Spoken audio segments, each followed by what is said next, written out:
Bonjour à tous, j'aime Girjou, juin 2024. Je reçois Jean-Charles Matet, champion du monde de vitesse de poussage de barbe, puisqu'il s'est rasé ce matin. Ouais, c'est très compliqué à chaque fois. Oui, tous les matins.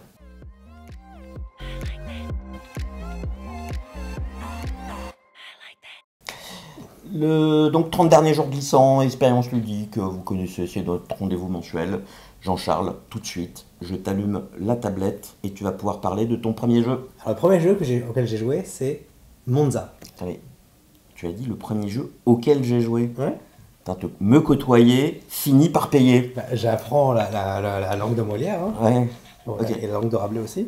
Alors, Monza, c'est un jeu pour enfants, c'est un jeu de course, de la course de Monza, très connue apparemment, en Formule 1. Monza, je sais Ouais. même pas où c'est en fait. En Italie, Monza, Italie, c'est pas. Bah oui, Monza. Bref, c'est un jeu de course. C'est vraiment un jeu pour enfants. On jette des dés, on a des couleurs sur ces dés et on fait avancer sa voiture le plus loin possible sur la piste avec les couleurs qu'on peut. C'est les petits chevaux quoi. Ouais. Mais grosso modo. Sauf que c'est un jeu. Les petits chevaux un peu mieux. En vrai, c'est mieux que les petits chevaux parce qu'il y a quand même des choix sur les couleurs que tu utilises par rapport à d'autres couleurs qui vont être bloquées plus tard. Ça peut être un très bon jeu à boire pour ceux qui aiment transformer tous les jeux à boire. Beaucoup d'alcool. Mais je trouve honnêtement, si vous avez des enfants, parce qu'on me demande souvent, quel jeu tu peux conseiller à un enfant et tout ça, ça c'est un très très bon jeu pour. Et franchement, on était trois adultes, on a bien, j'attendais, enfin, Plus des enfants ou trois adultes? on était trois adultes à y jouer.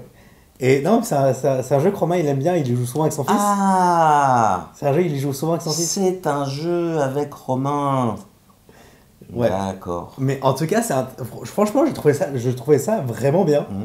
Pour le coup, c'est un jeu facile à trouver, qui est bien pour les enfants. Est-ce qu'on peut y jouer en voiture? Non, c'est compliqué parce qu'il faut tirer les Ah, dés. il doit être malheureux Romain alors. Ouais. Voilà, donc ça, franchement, c'est un très bon jeu pour enfants et un jeu. Et on peut très facilement. Genre, des fois, tu te retrouves à pas avancer, on peut dire à chaque fois que tu n'arrives pas à avancer, tu bois un verre. Ça veut dire, tu lances des dés, t'avances. C'est-à-dire que les dés ne tombent pas? Non, mais des fois, t'as besoin. Des fois, tu te retrouves dans t'as des goulots chemins. d'étranglement. Dans des goulots d'entraînement sur des chemins plus courts. Et du coup, t'as besoin d'un verre, mais sur les 6 dés, t'arrives pas à faire un T'as verre. besoin d'un verre. La couleur toujours verte. La Ah, couleur verte. faut suivre. Mais donc, du coup, t'arrives pas, et du coup, des fois, ça peut te permettre. T'es bloqué pendant un petit moment, et du coup, Tu patines. tu patines. Donc, c'est drôle. En vrai, je trouve que c'est un peu le même Donc, mécanique ce qui est que drôle, Hit. c'est que t'as un jeu de blocage en fait. Ouais, et c'est un peu comme Hit, un peu comme le concept de course à voiture. Sauf que c'est beaucoup plus court, c'est beaucoup plus fun, et ils prétendent pas être un jeu compliqué.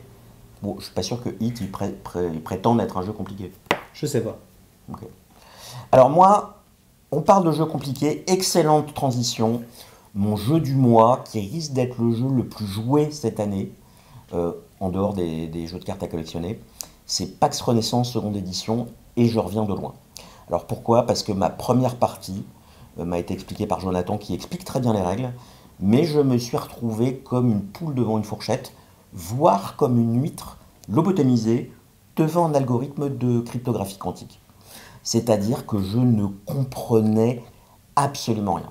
Alors, juste pour faire un peu de contexte, les PAX, comme on l'a traité dans la vidéo 76, les PAX, c'est des jeux à conditions de victoire floues et avec rivière de cartes. Avec Rivière de Cartes. Alors là, il se trouve que c'est comme Pax Pamir, vous avez une carte du monde où vous allez avoir des troupes et vous allez avoir des dominations sur une dizaine de royaumes.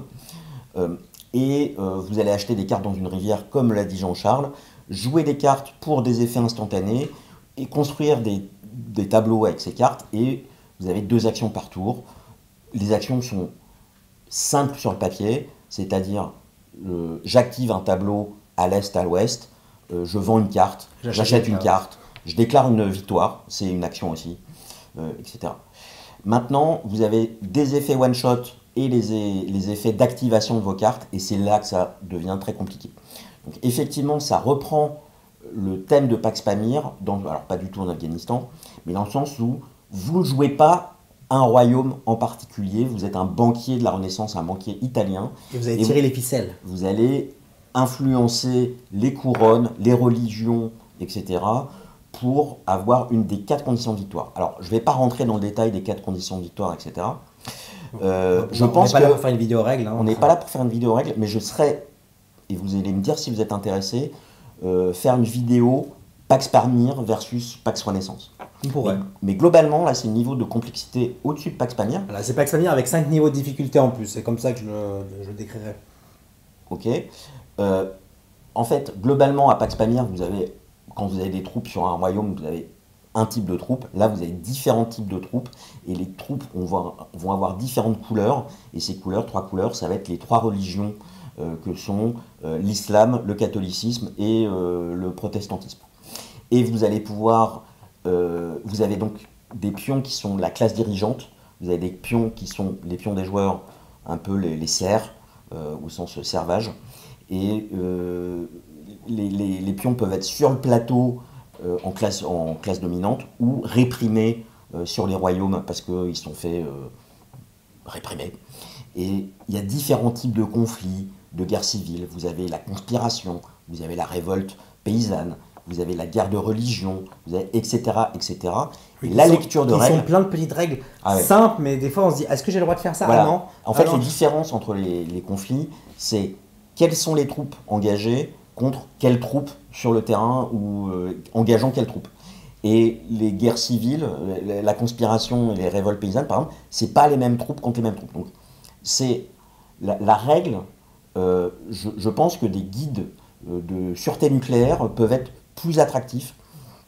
Je l'ai lu 2 fois avant de jouer ma première partie. Et ma première partie, j'étais complètement perdu.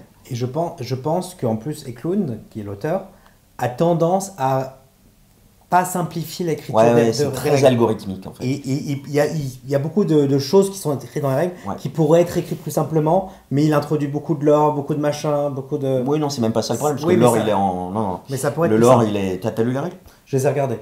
D'accord, moi je les ai lus. Le lore, il est en note de bas de page, donc il n'interfère pas sur la règle. Globalement, alors qu'est-ce qui m'a poussé à faire d'autres parties? C'est qu'il y a plein de gens bien qui disent que c'est très bien. Il y a Clément et Clément, je ne sais pas s'ils regardent nos vidéos. Il nous le dira, hein. Bonjour Clément et Clément. Qui font beaucoup de Pax, c'est eux qui nous ont expliqué Pax Transhumanity. Ils ont beaucoup joué à Pax Renaissance. Il y a Vincent de l'école du jeu, de l'école du jeu qui adore, Jonathan aussi. Je me suis dit, il y a plein de gens bien qui aiment. Doit y avoir quelque chose, donc j'ai eu envie d'assister, d'autant qu'il y a une espèce de challenge. Le premier jeu, c'est comprendre le jeu et comprendre les règles. Un peu c'est le premier puzzle de Too Many Bones aussi. C'est est-ce qu'on applique bien les règles? C'est le Lacerda des Pax. Ouais. Et en fait, j'y joue essentiellement sur Board Game Arena, où là les règles sont appliquées à la lettre par l'ordinateur. Et j'en suis à ma 14e partie en cours. J'ai ma 14e et 15e partie en cours en ce moment. Et de temps en temps, je me dis, mais pourquoi j'ai pas le droit de faire ça? Non. Ah oui, d'accord. Et les premières parties que j'ai faites, j'avais la règle à côté, mais vraiment à côté, en disant, mais pourquoi j'ai pas le droit de faire ça, etc. Et maintenant, je connais les règles. Alors, BGA a l'avantage d'aider à assimiler certaines règles et de voir des erreurs de règles, entre guillemets, communes. Alors, qu'est-ce qui me plaît dans le jeu? C'est un jeu qui est hyper opportuniste, très tactique. C'est un jeu plus d'observation de situation et un espèce de puzzle à chaque coup de comment je peux soit avancer vers des conditions de victoire, soit empêcher l'autre de gagner. Comment tirer mon épingle du jeu? Comment tirer son épingle du jeu avec le peu de moyens que j'ai, parce que 2 actions c'est vraiment pas beaucoup, il y a une tension sur l'argent, et parfois on va faire des coups pour forcer l'adversaire à vous empêcher d'avoir la victoire alors que vous voulez en fait attaquer sous un autre angle. Et j'aime beaucoup justement ces 4 conditions de victoire qui sont multidimensionnelles. C'est-à-dire que vous pouvez avoir une victoire brute de conquête, où là c'est j'avance, je fais des conquêtes de royaumes. Puis je peux avoir des manières de contrôler des royaumes qui sont transverses, où tout à coup je vais provoquer une guerre de religion dans un royaume qui appartenait à quelqu'un d'autre, mais il a des troupes de différentes couleurs. Et je vais profiter de ça pour mettre du chaos et contrôler ça. Je peux au contraire provoquer des votes, créer des républiques. Et en fait, il y a 2 temps du jeu. Le premier temps, on va jouer ces cartes pour les effets one shot, c'est-à-dire utilisation unique des cartes. Et ce faisant, on les pose et on se construit un tableau. Et en fait, la deuxième partie, si la partie dure plus longtemps, on commence à avoir pas mal de cartes sur son tableau. Et là, l'action d'activer son tableau, qui est d'exécuter une action par carte, commence à être rentable. Alors, j'ai joué beaucoup à 2 et à 3. J'aime bien les deux. À 2, c'est presque trop court, en fait. Et vous n'avez que la phase one-shot qui est intéressante. Et finalement, la phase activation de tableau et tableau building se révèle un peu accessoire. négligeable, assez négligeable. Quand vous êtes à 3, on est toujours à 2 contre 1 par rapport à en tournant par rapport aux conditions de victoire. C'est comment est-ce qu'on empêche le joueur suivant de gagner. Et de fait, les parties durent un peu plus longtemps. Et on a vraiment cet effet de tableau building qui est vraiment intéressant. Alors quand je dis plus court, moins court, moi une partie à 2, ça peut être une demi-heure, voire moins. Wow. Le jeu est facile à installer, pour le coup. J'ai fait l'autre soir avec Jonathan, on a fait 2 parties à 2. La première partie a duré moins d'une demi-heure, je l'ai rasé. Et là, désolé Jonathan, je dois. D'ailleurs, j'admire ta persévérance, voire ta folie à continuer à me défier. Je crois qu'il souffre de Schadenfreude. Alors c'est pas quand on arrive second qu'on gagne en fait. Et l'autre partie qu'on a faite derrière a duré 1h30.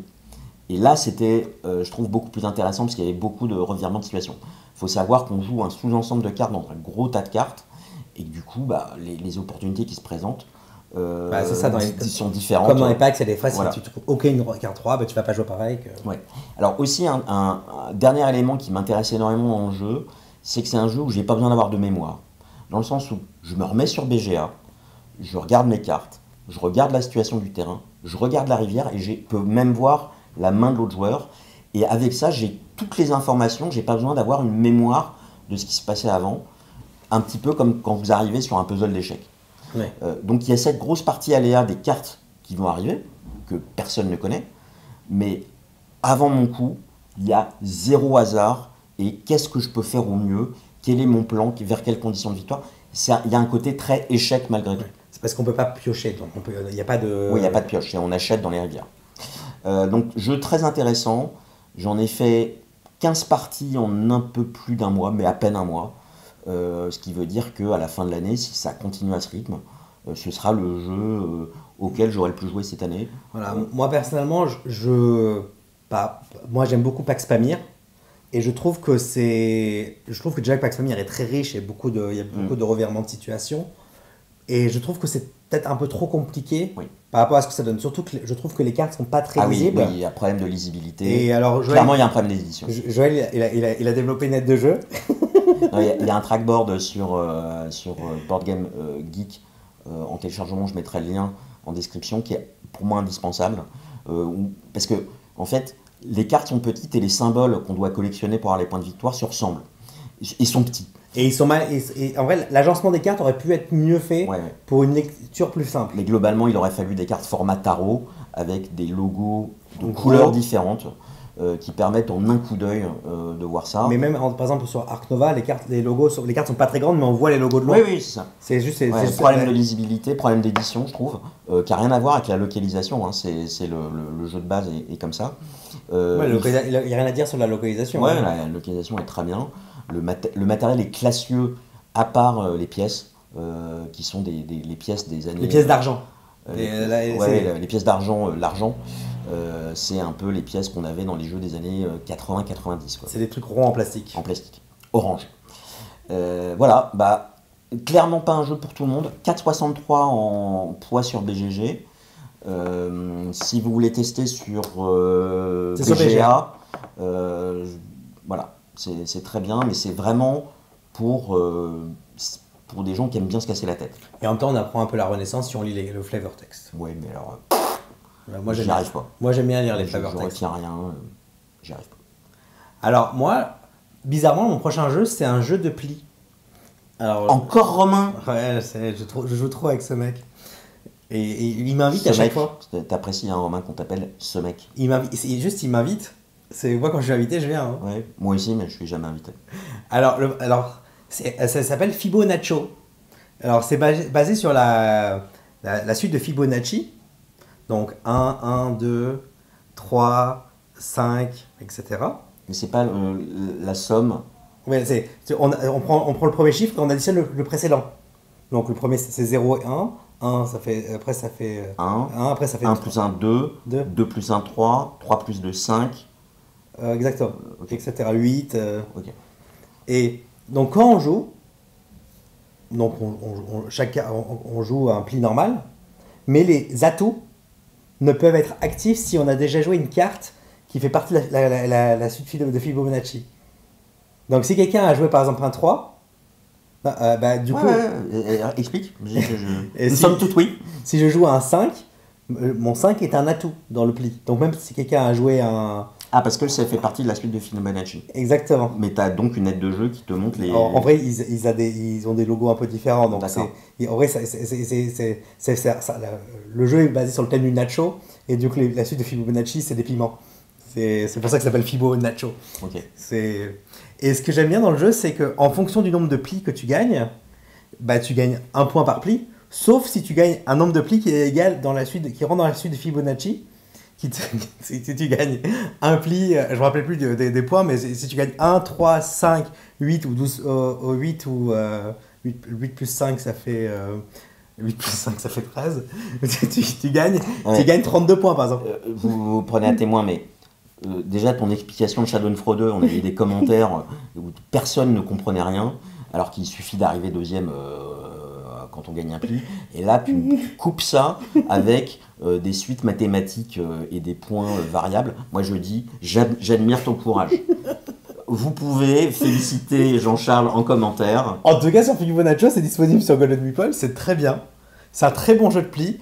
Et si vous connaissez la suite de Fibonacci, comme tout le monde. moi je m'en sers, hein, ça c'est très Ouais. utile bref. Ouais, c'est très utile. En quoi, pardon? Alors, stop. En quoi? En art appliqué, tu t'en sers souvent pour faire des proportions et tout ça. Ouais. Tu appliques l'art, toi. Oui. Regarde. C'est quand tu t'es. Il s'est rasé ce matin à 11h. Pour la suite. Mais complètement. Hein. Donc voilà. En tout cas, c'est un jeu qui est très intéressant parce que tu as toujours le dilemme que quand tu joues une carte dans ta main, qui ne fait pas partie. Tu sais que tu vas perdre le pli. Et que C'est parce qu'elle ne fait pas partie de la suite de Fibonacci. parce que C'est pas un atout. tu joues une carte parce que tu as accès à jouer, l'autre va pouvoir potentiellement gagner le pli parce que ça renforce sa carte, sa carte qui fait partie ça transforme sa carte en atout. Les atouts se transforment s'il y en a deux qui sont joués en gros. C'est ça que c'est. Ah. J'ai tout compris. Bref, c'est un jeu très intéressant qui se joue bien à 4-5. 3-4. On se produit bientôt à l'Olympia. Enfin, moi, je trouve ça intéressant. Mais c'est rare que j'avais des jeux de pli, mais moi, je trouvais ça bien parce que moi, j'aime bien les maths. D'ailleurs, je suis très bon en maths. Et ça me rappelle des souvenirs que quand j'étais bon en maths. 45 plus 17? Attends, là, j'ai pas révisé. Hein. Ça fait 62. Ouais, pas mal. C'est ça? Ouais. Et bon. Et bon. Alors, moi, mon jeu suivant, c'est tout ce que tu as à dire? Bah, grosso modo, ouais. Ok, moi je fais que de parler longtemps parce que les jeux sont un peu plus copieux. Alors, j'ai pris que des jeux difficiles cette fois-ci. Oui. Alors moi c'est Érudit du Tigre du Sud. Donc j'ai parlé la dernière fois de Voyageurs du Tigre du Sud et j'avais dit que j'avais reçu aussi Érudit.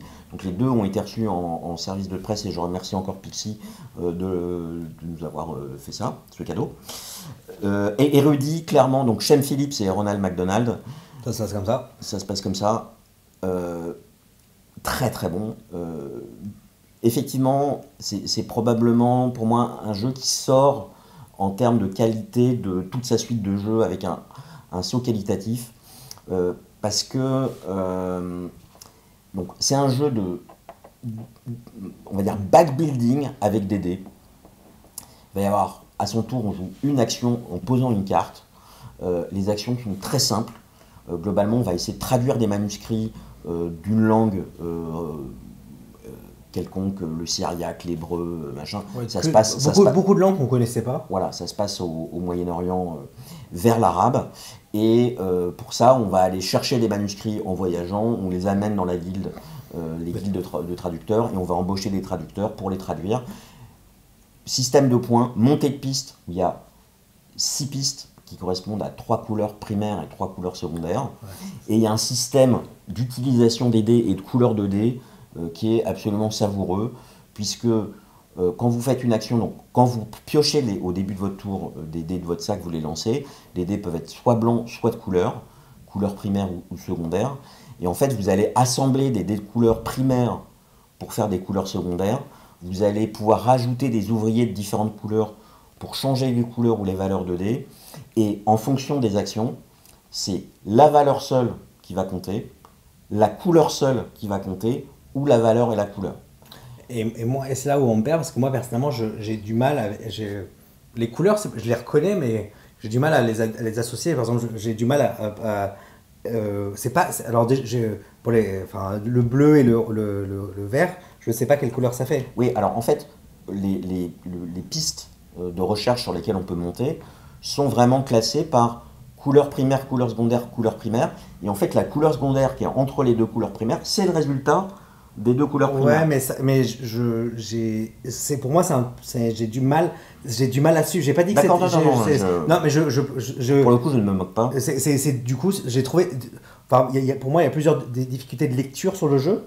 Je dis, le jeu est bon, mais alors, je suis pas daltonien, j'imagine les daltoniens comment c'est pour eux. Alors, il y a une aide de jeu avec les couleurs et tout ça, mais moi, ça m'a pas aidé. Alors, il y a des symboles sur les couleurs. Donc mais comment tu mélanges un symbole avec un autre symbole d'un point de vue alors, en fait, un jeu où on mélange des couleurs, de base, c'est pas fait pour les daltoniens. Il y a un moment donné, oui. Moi, avec mon genou, je fais pas du centimètre, tu vois. On est d'accord. Moi, je suis pas daltonien, mais je reconnais les couleurs, mais je sais pas comment ça se mélange. Dans ma tête, ça marche pas. Mais en tout cas, je trouve qu'il a un niveau d'élégance. Moi j'aime bien globalement les jeux de Shem Phillips.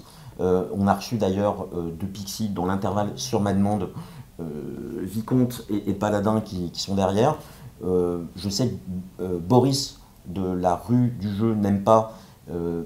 On lui piquera peut-être l'idée d'une rétrospective ou d'une comparaison des jeux de Shem Phillips. Ouais, on va faire tous les Shem Phillips, ça a annoncé. Donnez-nous de l'argent sur Ko-fi, on le fera. Bah non, soit les services de presse, donc pour le coup, c'est pas la peine. Mais on n'a pas la mer du Nord.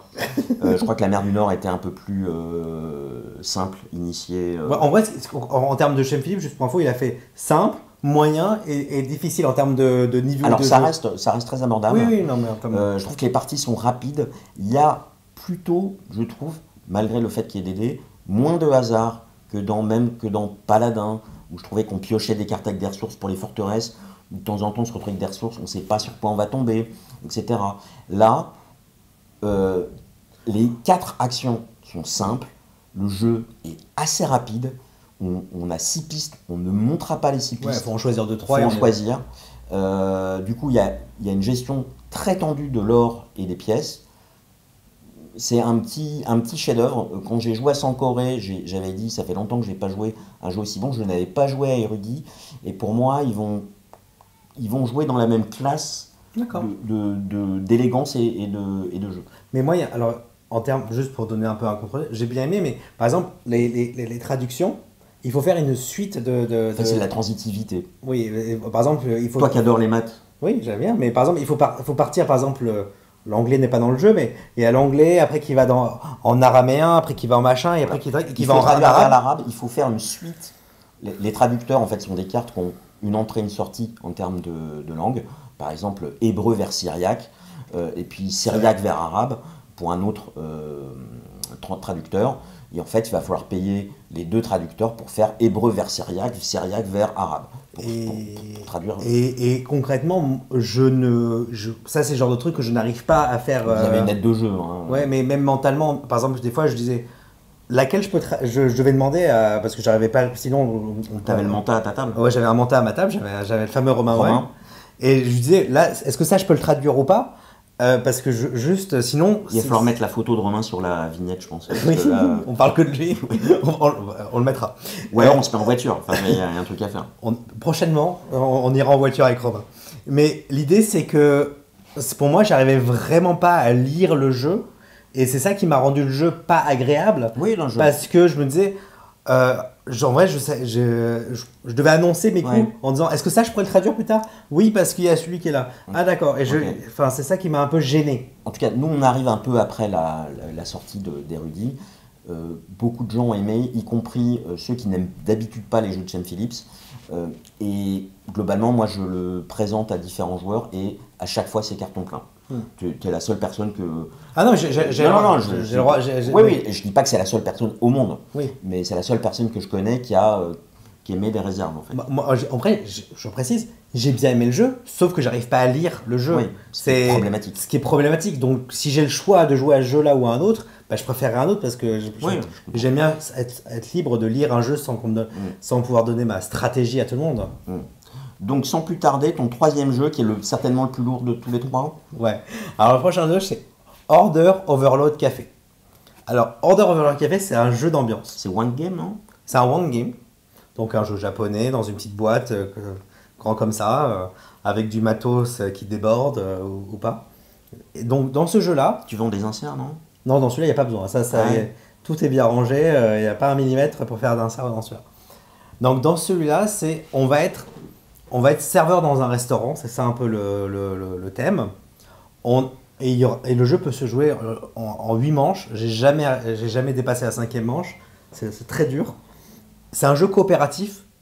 Et en gros, niveau 1, on est 4 joueurs à table. Il y aura 4 commandes qui seront lues. On distribue les cartes. Et il faut... Donc une carte, c'est une commande. Une commande, ça va être latte, mocha, sandwich, fromage froid, café avec un nuage de lait, des noms. Noisette. Non mais il faut pas dire noisette, il faut dire ce qu'il y a sur la commande. Et concrètement, on doit dire des commandes qu'on n'a pas dans la main. Donc vu qu'on en distribue une. D'accord, c'est un jeu de mémoire. C'est un jeu de mémoire, très simple. Donc une fois que 2 joueurs, à 4, oui c'est ça, à 4, une fois qu'il y a 2 joueurs, il y a 2 joueurs qui n'ont plus de cartes en main, on a passé le niveau.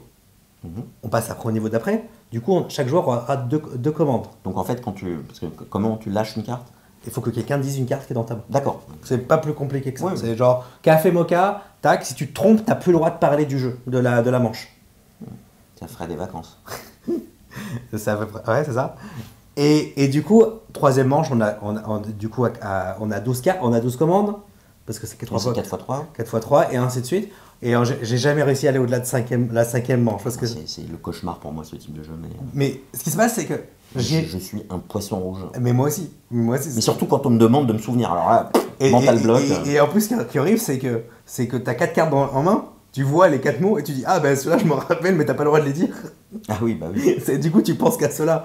Et concrètement, j'y ai joué avec des gens qui me disent moi c'est pas du tout mon style de jeu. Ben, des voituriers ludiques, il va dire ah ça c'est pas mon style de jeu. Je l'ai sorti, je dis pour on le teste, tout, je l'avais pas testé. On y a joué pendant 1 heure. Parce que du coup, tu t'y prends et t'as ce petit challenge de dire je vais y arriver. Et tu recommences la manche 5 plusieurs fois de suite. Mais, moi, je te pète une vitre avec. Hein. Mais oui, mais faut que tu le testes. Et je veux bien le tester. Et on l'a testé avec quelqu'un. Il y avait une famille, j'ai testé. Et les gens ils disent oh, on ne veut pas jouer. Et après, au bout de 5 minutes qu'on joue, ils vont dire ah ouais, mais vous avez oublié de dire mocha. Machin. Du coup, les gens participent et se prennent au jeu. Et c'est pour moi un critère de. Si les gens qui veulent pas jouer se mettent à jouer parce qu'ils trouvent ça fun. Et par exemple, il y avait That's Not a Hat qui est sorti l'année dernière et qui était un memory et de ça. Et pour moi, il n'y avait pas de jeu. Diamant d'or. As-d'or. Et pour moi, il n'y avait pas de jeu. C'est un jeu où il manquait un élément de jeu. C'était fun, mais des fois, on pouvait s'emmerder avec le reste de la table, pouvait s'emmerder. Il pouvait y avoir 2 personnes qui s'échangent un truc pendant 10 minutes. Là, je voyais pas de gens qui enchaînaient des parties de That's Not a Hat. Là, c'est vraiment, on enchaîne des parties. Et dans l'association de jeux auquel je vais à Montparnasse, à un moment, il y avait 3 tables de Order Over Café. Et en plus, il y a plusieurs versions qui existent du jeu. Il y a la version SN où ils ont fait ça avec des jeux d'SN. Donc, jeux qu'on gagnait à SN. Donc, du coup, tu dis, ah, je commande tel jeu. Donc ça peut être plus facile pour nous, en fait. Bah, ouais.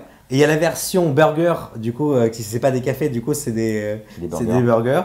Et alors, des fois, il y a des noms qui sont un peu vu que c'est un jeu japonais. Des fois, t'as le chiffon cake ou des trucs un peu improbables, donc c'est ça qui est drôle. Et t'as la version insecte. Et ça, du coup, avec des noms d'insectes. Et ça peut être très compliqué. Ça peut être très compliqué. Et tu peux mélanger toutes les versions pour faire des parties. Donc, c'est une termite pour la douve. C'est à peu près ça. Et honnêtement, c'est un jeu où tu te marres. Et ce qui se passe, c'est que des fois, tu te dis, mais comment je vais. Tu dis, bref, c'est très drôle. Et moi, en tout cas, je me suis marré à chaque partie que j'ai fait. Il n'y a pas une partie où ça a foiré. D'accord. Pour moi, un critère d'un jeu d'ambiance, c'est est-ce que ça marche, est-ce qu'on rigole bien, et est-ce que les gens ils en redemandent. J'ai joué avec mes voisins de 9 ans, de 10 ans maintenant, ça a bien marché. Enfin bref, ça marche Alors, ça joue à deux, c'est pas aussi fun, Oui. mais ça, non, parce que Romain il m'a dit qu'il avait réussi à faire le niveau 8 à deux. Oui, Oui, évidemment. oui, mais T'as moins de cartes à t'as retenir. moins de cartes. Mais ça fait quand même 16 commandes. Oui, Sachant que t'as pas à redire les commandes que t'as dans ta main. oui. Mais ouais. Mais c'est moins fun, mais ça se fait quand même, mais je le recommande à partir. À 3 ça marche, c'est diabolique. Ça se joue officiellement jusqu'à 5, mais on peut y jouer à plus. Mais à plus, je l'ai vu jouer à 8. 8, ils étaient au niveau 5, ils avaient déjà 8 x 5, 40. Ça faisait beaucoup de commandes. Bref, donc voilà, je recommande vivement, hein, toujours chez Golden Meeple. Chez Golden Meeple. Ouais, toi, c'est quoi ton prochain jeu? Alors moi, le prochain jeu, c'est un jeu dont on a déjà parlé fin d'année dernière, qui est sur une vidéo controversée. C'est Nucleum. Nucleum, Un jeu explosif. un jeu explosif, un jeu atomique. C'est un jeu auquel je rejoue, que je ressors après avoir fait pas mal de parties fin d'année dernière. Et c'est grâce à Eugenio, en fait, essentiellement, que je le ressors. Lui, c'est son jeu qu'il a poncé beaucoup l'année dernière. Et il se trouve que on en avait discuté, on va pas refaire le débat, passer la difficulté de lecture du plateau dans les premières parties, en fait, ça devient complètement fluide et ça devient non seulement très riche, mais en plus très rapide. Les parties sont extrêmement rapides. Ça veut dire combien de temps une partie? Bah, 1 heure et demie, Ouais. même ça peut aller sous l'heure et demie à 3. J'aimerais bien en refaire à 4. Et là, j'ai acheté, c'est en vente directement sur le site de Board and Dice, une mini extension qui contient un marché de demi-tuiles d'action qui permet de faire de la mitigation si on a besoin d'une tuile, d'un symbole qu'on n'a pas sur ces tuiles d'action, de pouvoir y remédier. C'est des one-shot ou. Je n'ai pas encore joué avec. D'accord. Je l'ai, c'est même sous cello. D'accord, non, Non mais je sais. dépunché, je vais essayer d'y jouer rapidement avec Eugenio, je pense, ce week-end. Le... Effectivement, plus on joue, plus on développe de l'expertise sur ce qui me gênait au départ, qui était, il fallait que les... Je rappelle pas le jeu, mais On a fait une vidéo. on a fait une vidéo dédiée, voilà, on s'est embrouillé avec un trafin sur le sujet, voilà, qu'importe. Le jeu... N'empêche qu'on continue d'en parler, Voilà. on s'en fout. Hein. Parce qu'on s'en fout. Le jeu, on gagne de l'expertise sur le matching des couleurs, des tuiles et des villes pour faire les actions quand on pose des rails. Effectivement, il y a certaines actions qui sont uniquement dans cette couleur-là. On sait que si on veut du blanc ou du mauve, il faut aller plutôt en bas à gauche ou en haut à droite, etc. Et finalement, j'ai aussi vu des joueurs qui jouaient beaucoup à Prague, là où on double ses bonus, et perdre. D'accord. Et en fait, moi, il y a une partie. Est-ce que du coup maintenant tu bloques plus? Parce que moi les fois où j'ai joué avec Ouais, toi, ouais, tu bloquais pas assez Ouais, ouais, la rail. on bloque, et on bloque aussi en construisant Bien sûr. des villes, enfin des structures au niveau pour bloquer les emplacements d'une ville. Et je pense à cette partie où je ne construis qu'une structure à Prague, alors qu'un autre joueur en construit 2 ou 3, et au final je gagne. Parce qu'elle fait plus de points. Non, il y a beaucoup de points à gagner ailleurs en fait. Oui, je sais. Sur sa techno niveau 3, sur... Oui, il y a des points partout. Il y a des points partout. C'est une usine enfin, il y a des usines à points partout. Oui, mais c'est un jeu qui est... Alors, je vais dire quelque chose, je trouve relativement élégant quand même. Parce que il n'y a pas tant d'actions que ça. Oui, il n'y a que 6 actions. Il n'y a que 6 actions. Enfin, de mémoire. Hein. Globalement, au fur et à mesure des parties, le côté fouillis, en fait, diminue pour mettre en place des stratégies et des opportunités tactiques. Je l'avais pas Et je le trouve extrêmement riche de ce point de vue-là. Et plus on y joue, parce qu'il avait été comparé à Brass et à Barrage sur différents mécanismes, plus on oublie complètement ça. Ouais, c'est ce qu'on avait dit dans la vidéo, c'est l'erreur, c'est de les Ouais. comparer à ces jeux-là. Mais ce qui ressort plus que tout, c'est l'aspect jeu de course, Ouais. qui pour moi se rapproche d'un jeu de course à la Ark Nova. Ouais, j'allais dire Ark Nova. Voilà, où il faut clore, quand on commence à avoir de l'avance ou qu'on pense avoir de l'avance, clore le plus vite possible. Et il y a cet aspect marée qui monte ou mur qui génère une tension qui est savoureuse. Ouais. Alors moi j'y ai rejoué une autre fois avec la nouvelle extension Australie. Ouais, en Australie. Alors, moi, la partie que je trouve intéressante, c'est quand on se bloque sur les réseaux et quand du coup on empêche la personne de se développer et qu'on lui. Et Toi, tu cherches l'affrontement direct en fait. Bah ouais. Mm. Non, mais Oui. c'est ce que j'aime. Hein. Ouais. Et je trouvais que Australie ouvre encore plus le chemin à faire un peu, entre guillemets, ce qu'on veut sur la map. On arrive plus facilement à faire des réseaux improbables avec, en passant par la mer. Il y a plus d'ouverture. Et après, je trouve que l'extension elle est sortie un peu vite par rapport aux gens qui jouent comme toi, qui aiment le jeu et qui n'ont peut-être pas eu le temps encore Ouais, moi je considère que de découvrir le jeu, entre ouais, guillemets. c'est ça. Et là, ils ressortent une nouvelle extension. Enfin, ils annoncent. Donc ça veut dire qu'elle va sortir. Oui, elle va sortir. Alors moi, globalement, effectivement, je n'ai pas joué à Australie. Pour l'instant, j'ai pas l'intention d'investir. Je vais pas investir tout de suite dans la deuxième extension parce que j'ai de quoi faire avec le jeu de base. Après, peut-être qu'il. J'ai pas exploré. Je suis sous les 15 parties. Je voudrais faire une vingtaine de parties avant de commencer à songer à une extension, quoi. Après, peut-être qu'Evenucleum va devenir à terme un Age of Steam avec 300 maps. Hein. C'est possible. C'est peut-être ça qu'ils veulent faire. Hein. Non, mais. Oui. Bah, ils en sont déjà à 3 maps en 1 an et demi. Oui, enfin, 2 maps en plus. Oui, 1 plus 2, ça fait 3. Les maths sont. Oui, non, mais la première map, c'est pas une extension. Oui, non, mais. Dans Age of Steam, on compte La première map, en fait, la première extension, elle arrive tellement vite qu'on a l'impression que c'est un jeu qui a été coupé en deux, en fait. Un peu à la les KS, où vous avez un jeu de base et puis une map extension, et puis finalement, on met ça juste après. Je pense qu'ils auraient dû l'annoncer 6 mois plus tard et comme oui, ça. Oui, elle est arrivée trop tôt, personnellement, pour moi. Ouais, il venait à peine de sortir le jeu, donc ça faisait un peu. Ouais. Voilà. Bon, on a fini sur nos 6 jeux, 3 plus 3. 6, on est toujours bon. Hein. On est toujours bon. Arrive le moment de... L'update de la ville de la honte. Alors, j'avance dessus, je suis à un tout petit peu plus de 21%. Donc ça baisse. Ça baisse. Ça Pour baisse ceux qui suivent les statistiques. Hein. Voilà, j'ai plus de jeux qu'avant et j'ai moins de jeux dans la pile de la honte. Voilà, je joue plus. Malgré les différents jeux de cartes à collectionner que je fais en ce moment, en particulier Flesh and Blood. Et c'est une transition fantastique parce qu'on arrive à la question du mois. On arrive à la question du mois. J'ai donc une rubrique avec Tom sur Flesh and Blood. Je sais que la plupart des gens qui regardent avec les vidéos avec Jean-Charles ne jouent pas à des jeux de cartes à collectionner. On n'a pas vocation à se transformer en chaîne sur les jeux de cartes à collectionner. Et la question c'est, et c'est une question qu'on se pose avec Yoel de First Player, c'est est-ce qu'on ne créerait pas un spin-off, c'est-à-dire une chaîne séparée où on traiterait que de jeux de cartes à collectionner. Par exemple, la chaîne s'appellerait The Incredible TCG. Ou The First Incredible Player.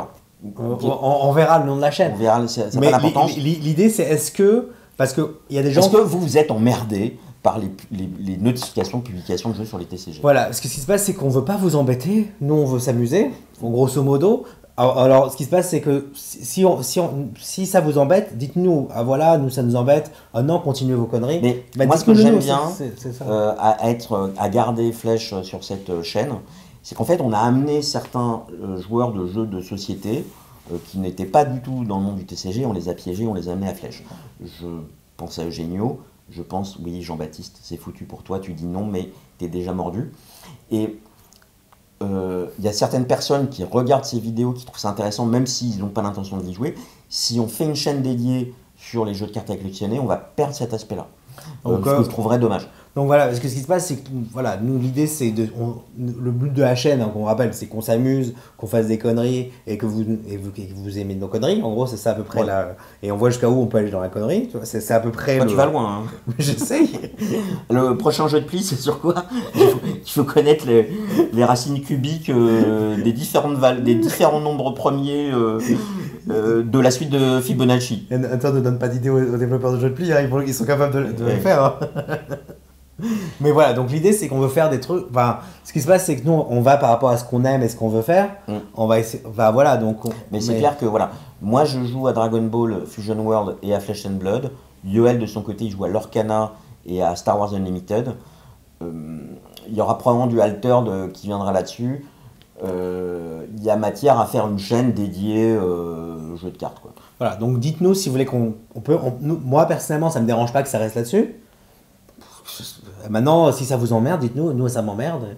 Hashtag ça m'emmerde. Et puis si ça vous emmerde pas, dites-le aussi. Ou hashtag ça m'emmerde pas. Enfin, en fait, Voilà. on lance hashtag ça m'emmerde et hashtag ça m'emmerde pas. Voilà. Et Donc on veut plein d'hashtags. oui, vous likez, on va mettre 2 commentaires épinglés, puis vous likez si ça vous emmerde ou si ça vous emmerde. Vous en faites des commentaires, c'est mieux pour l'algorithme.